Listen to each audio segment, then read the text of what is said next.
Hi everyone, welcome back to Wilde Reads. My name is Dave. Today we are here to do the answers to the recently posted Q&A. Roll the titles. Roll the titles.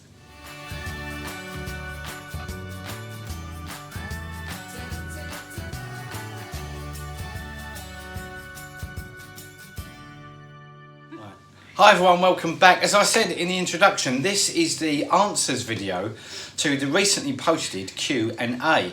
And the question master is here. Vicky's back on the channel due to popular demand. There are people that are calling this VicTube already. So Vicky's back to answer to ask me the questions that you have kindly posted. So thank you to everyone that asked questions. Away we go. Okay. Question 1. Question 1. Andrew Murphy has asked, are you planning on continuing spotlighting previous Man Booker shortlist winners? Hello Andrew, yes I am, and there is one. I know I didn't do one in December, but the Man Booker, or looking back at the Booker series, will continue this Sunday. So look out for that, and we're going to go, I did 1972 last time, we're going to start right at the beginning with 1969. So yes, the Booker series will continue, coming your way on Sunday. Angela has asked, hello Angela. Has BookTube changed the way you read books, and are you more critical about the writing, characters, etc.? It hasn't changed the way I read books, but it has in terms of the scope of books that I read. I'm reading far a sort of wider diversity of books now. But yes, I think the more you read, BookTube has made me read more, and I'm noticing it's starting to make me read more critically. As you've read more, you read more critically now as well, don't you? So, yeah. So yes and yes. Literary Prince has asked, what do you enjoy most about BookTube? Which particular country's literature have you enjoyed most of? And which country's literature would you want to read more of? And what's your day job? Okay, what was the first bit? What do you enjoy most about BookTube? Most about BookTube, the community aspect of BookTube I enjoy most because, the dog has just rolled over right in front of us because she wants some attention. She might make an appearance in a bit. Yeah, the community aspect about BookTube is what I enjoy the best. It's just a lovely collection of people. Sorry, what? What country's literature have you enjoyed the most of? Probably at the moment, England and America. And what do I want to read more of? What country? I'd like to read more Asian fiction. Especially quite interested in reading some Chinese in translation. Recently read a book by Han Kang, who wrote The Vegetarian, although I think she's Korean, but yeah, Asian fiction in translation. My day job is I work in the print, and we do graphic design for companies and authors, and we self-publish authors. We print books for authors, independent authors that want to self-publish. Okay, next one. The next one. Bookwick. My question... Bookwick. Wick. Wick. Wick. Wick. Bookwick. Bookwick. Bookwick. Bookwick. Right. Okay. Would you like to write your own novels? If so, what would they be like? Yes, and they probably wouldn't be very good, but they would be they would probably be genre fiction, probably thrillers, psychological thrillers. What is the book on your shelves that you think doesn't get the praise or attention it deserves? I made my book of 2017, The Keeper of Lost Things, by Ruth Hogan, and although that it was a bestseller, I don't think that got the attention from other book channels that it deserves, because we thought it was a brilliant book, didn't we? What is a popular book that you haven't got round to reading or simply have no interest in? Sometimes I take ages to get round to really overhyped books like Girl on the Train and Gone Girl, and one that springs to mind is One Day by David Nichols. I remember when it came out, the massive hype, and the hype around the film it's just been on my shelves ever since, and I haven't got round to it. So I usually like to wait for all the big hype to die down. The next question is from Kanitia. Yes. Hello. She said, what are you going to read on Christmas, and do you love all this festive stuff? No. I have to coax him round. I'll answer that one for you. Do you have a special Christmas book that you love to read again and again and again? Yes, Christmas Carol, Charles Dickens. Nothing very imaginative at Christmas for me. I used to read it every year at Christmas, but this year I went to read it. I couldn't find it, could I? No, I couldn't find my copy of Christmas Carol. So we went to the cinema and we saw The Man That Invented Christmas, which is all about Dickens and why he wrote the book and how he wrote the book. But no, I've misplaced my copy of Christmas Carol, so I didn't get to it this year. But I usually read that at Christmas. And what was the other bit of the? Oh, do I enjoy Christmas? You do when you get into I do when I get into it. You need a bit of coaxing. I do need a bit of coaxing to get Christmassy, because Christmas has just become far too commercial. And I just hate it. I hate it when commercial organisations start the build up to Christmas in August. It just really winds me up, and I hate that aspect of it. You know, Christmas should be, and I think it takes away the specialness of Christmas, where it starts too early, because by the time it gets here, everyone's fed up with it. Yeah. Yes and no. I can take or leave Christmas. Right, okay. Beth Colarusso. Yeah. Hello, Beth. She has asked, she said, let's talk about a gin. What's your favourite? Let's talk about gin. Beth, what a question. Thank you very much. My favourite You're better gin... off asking what you don't like rather than what you like. Yeah. No, I like all gins, really. This is a particular favourite at the moment. We got this one for Christmas, and this is Oriental spiced gin, and you take the top off and it smells... What would you say this smell is? Are we swigging? No, not swigging. What is it? It's like a... It's quite... spicy. Yeah, but very fragrant-y, fresh. Yeah. So, as you know, gins are nice. made up of various botanicals. This sounds like a gin channel now. It's really good. So this... It's nice. This is a particular favourite that we've got, but my absolute... Well, I haven't drunk it yet. No. It's our Christmas present, look. All right. All right. I'm not likely to see But my it. absolute favourite is a gin called the King of Soho. It's in a gorgeous blue bottle, and when I come to edit this video, I might try and find a clever little graphic that puts a bottle of King of Soho gin in my hand here. But it's a beautiful bottle, but I will show you it if I can. But that is my ultimate favourite gin. This one's from Paul Cheney or Shenny? What do you say? Paul, yes. Hello, Paul. I talk to him a lot on Twitter. Right, okay. He reads hundreds of books a year.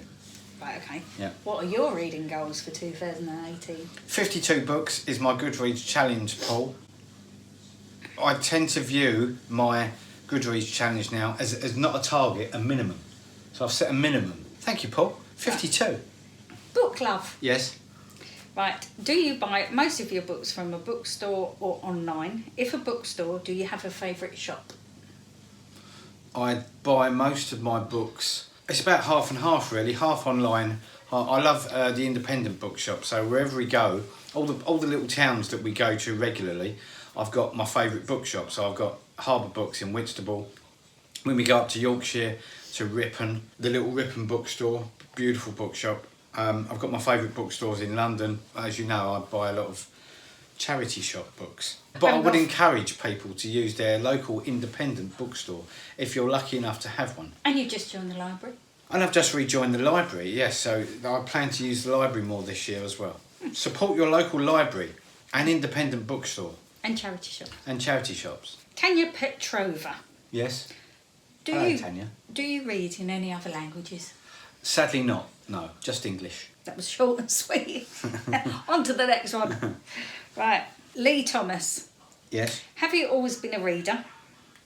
Yes, I was a very, very early reader. And I might tell you the story, not now, because this video is going to drag on otherwise, but I'll tell you the story of when a newspaper fell out of my bag when I was a very young schoolboy, and everyone looked at me like I was the weirdest kid in class. I probably was the only kid to have a newspaper in my bag when everyone had conkers and Rubik's Cubes. But yes, always been a reader. It wasn't the Sunday Sport. No, it wasn't the Sunday Sport, no. This one's from Amelia Root. Hello, Amelia. Her question is, if you really hate a book, would you talk about it on your channel honestly?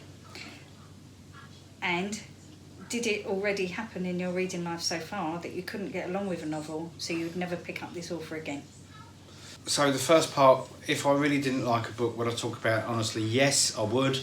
I can say that, yeah, hand on heart, because I don't think there's any point in reviewing books if you're not going to talk about the book honestly. So yes, I would.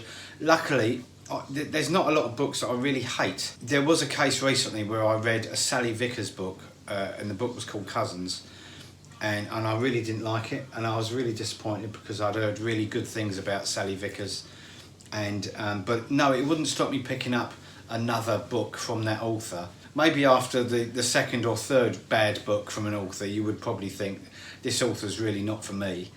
But yes. Yes? Yes. Right, I don't care. Yes. On with the next one. On with the next one. This one's from Ollie Bliss. Hello, Ollie. Ollie knows Simon. Ollie's been on Simon's channel. Okay. Right. Ollie's one of the lucky ones to have a route round Simon's library. I'm still waiting for an invite. Right, his question is, I think you have pretty good taste in music. Which tracks are your favourite to have on when you're having a bit of a drink? Oh, God. Probably something old. Oh, Christmas! Oh, yeah. We had the Chaz and Dave on at Christmas. For those that are watching this video in other parts of the world, you might have to look up who Chaz and Dave are. They sort of do Cockney rock. Cockney pub. Rockney pub rock. Old Rolling Stone stuff, old soul, Otis Redding, Sam Cooke, that sort of stuff. We like a boogie, don't we? We're always dancing in the house. We just. This one's from Robin Gustafsson. Okay, hello Robin. What will your first read of 2018 be? Yeah, I've already read it. It was Bloody January by Alan Parks. Very good book. Good thriller. Debut thriller as well. Published by Canongate. Right, this one's from, I don't know if it's a Cheryl or a Cheryl, because you can pronounce that both ways. Okay. Hollinsenbake. Oh, that's an interesting name. Hello, Cheryl. How did you and Vicky meet? I picked Vicky up in a pub car park. She was loitering with intent. We met online, not on a dating site or anything, but just on a sort of on a local community forum. We met up and went for a drink, and that was it, really. This one is from Emily R. Hello, Emily. Do you have a favourite historical time period? No, I don't really. No, I quite like Victorian era, but no, I haven't got an absolute favourite time period, no. Okay, and she also asks, any fears or phobias? Yes. Oh, yeah. I actually, Edwardian, I like the Edwardian era. It wasn't a very long era, but I do like Edwardian era. Yes, and your fears or phobias? I'm not a massive fan of spiders, and I hate gingerbread men. So my daughter bought him 2 big gingerbread men for Christmas and wrapped them up. Yeah. We'll go into that another time. That's how we roll here. We'll go into that another time, but I hate gingerbread men. Next question from Curious. Curious. Yeah. Hello, Curious. Has a book ever kept you up way past your bedtime? Probably lots of books, but when I was a teenager and I used to read, I went through a little spell of reading horror. I used to scare myself into not going to sleep if I'd read something a bit creepy. But yes, yeah, lots of books have kept me up to the small hours when I'm trying to finish them. This one's from Distant Sounds. What's the cosiest book you've read? The cosiest book I've read?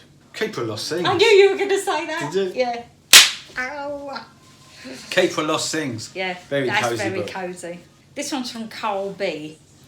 Was there a key moment or event that prompted you to create your channel? A key moment. Sorry, Lottie's down here begging. Come on, love. Was there a key moment or event? Probably not a key moment, but I was thinking about doing a booktube channel probably all of last year, and then I eventually came online very late July, early August, and it was probably the Man Booker long list. When the Man Booker long list was announced in July, I thought, oh, yeah, I wish I had a channel so I could talk about the long list with different people and discuss it. So that really prompted me to start the channel. Yeah. Right, this one's from Brian's Bookshelves. Hello, Brian. How are you? Right. I was watching Brian in my lunch break today. Brilliant new video Brian's got on Colin Dexter. Anyway, sorry. Carry on, Brian. You like Brian, don't you? Oh, we love Brian. He does talk about you, Brian. We love Brian. But Brian's going to be a massive booktuber. Right, Brian's question is, what are the best and worst things about BookTube? Best thing, the community. The worst thing, I really haven't found one yet. I haven't found a worst thing about BookTube at all. Me helping. Yeah, the question masters you get. Right, for his bonus question. Oh, yes. Pringles, when you pop, can you stop? Absolutely not. Any potato-based snack. If I buy a big multi-pack of crisps, I just tend to treat it as one big bag. This one's from Teresa, NC1. Hello. She said, how long have you and Vicky been married? We're not actually married. We're not actually been married, but we've been together 3 years this year, in October. How do your sons feel about you being on YouTube? How do my sons feel about me? They are mortified and probably completely embarrassed and cringy. I think if I had 10 million followers, they still wouldn't admit to their dad being on YouTube to their mates at school. Does Vicky work outside the home, and if so, what type of job? I work in an estate agent's, and I'm a full-time secretary. Connie Armstrong. Hello, Connie. If you were to write a book, what would it be about, and how would you illustrate the cover? Oh, as I said earlier, I'd probably write a psychological thriller, and I probably wouldn't have... Put me on it! Yeah, I'd put Vicky on the cover. I'd probably have a photographic cover, or go to the Canongate art department if my novel was published by Canongate, because Canongate have got the most brilliant art department. The next one is Leonardus Finest. Yes. Hello. The question is, if you were to change a book's plot, which one would it be and why? Oh, if I was to change a book's plot, oh my God, that's really hard. I'll answer that in my gym wag. I'll have a think about it and answer you in the gym wag. Run Right Reads. Hello, she's got a brilliant channel. Mm-hmm. The question is, where did you go to school, and what was your favourite book from your high school or college years? My favourite book, where did I go to school? I went to school in a town called Welling, which is in Kent. And my favourite book from my high school years was either The Picture of Dorian Gray, because that's when I first got into Oscar Wilde, or Howard's End, Ian Forster, Howard's End. I've loved that book since I was an early teenager. Although I did used to read a lot of sci-fi and early fantasy novels as well. But your favourites, Dorian Gray and Howard's End. Angela Werner. Hello, Angela. Where did you meet Vicky? Yes, we met in a pub, as I said earlier. Car park. A pub car park. A park. But she's also asked, Yes. who is your favourite author? My favourite author, Ian McEwan. What is your favourite movie? Ooh, my favourite movie, what, of all time? Oh, my favourite movie, oh my God. 12 Angry Men. What would be your ideal vacation spot? India or China. What would your desert island book be? Howard's End. Steve Donahue. Steve Donahue? Mm-hmm. The Boston super hottie. Hello, Steve. Right. Has BookTube changed your book buying or book reading patterns? No, it hasn't changed my book buying. It possibly has changed my book reading. I do try. I am reading more. I'm reading more now. I'm on BookTube, or I'm trying to read more. Next one. Thank you, Steve. Scarlett reads and runs. Hello, Scarlett reads and runs. What is your profession, and where are you planning to go on your next holiday? I work in the print and publishing sector. We're going to Wales. We're going to Hay-on-Wye, which is a book town in Wales. With a cottage with a dog. Yeah, we've rented a cottage and taken the pooch. That's it. That's all the questions. Whew. Thank you very much for everyone that has asked questions in there. Lottie's going to make a final appearance. Hey. Hey. Hello, Lot Bags. Ooh, there she is. So thank you very much for asking me those questions. They were very interesting questions. Thank you. I'll be back on Sunday with another video in the Looking Back at the Booker series. Oh, thank you to Vicky for asking me the questions. Thank you, Vicky. You're very welcome. Anytime you need me, I'm here. She'll be here every week if you give her a chance. So whatever you're doing this week, enjoy your books, and I will see you on Sunday for another BookTube video. Until then, take care. Bye-bye. Bye. Bye. And it's goodbye from him. And it's goodbye from her. And it's goodbye from the dog.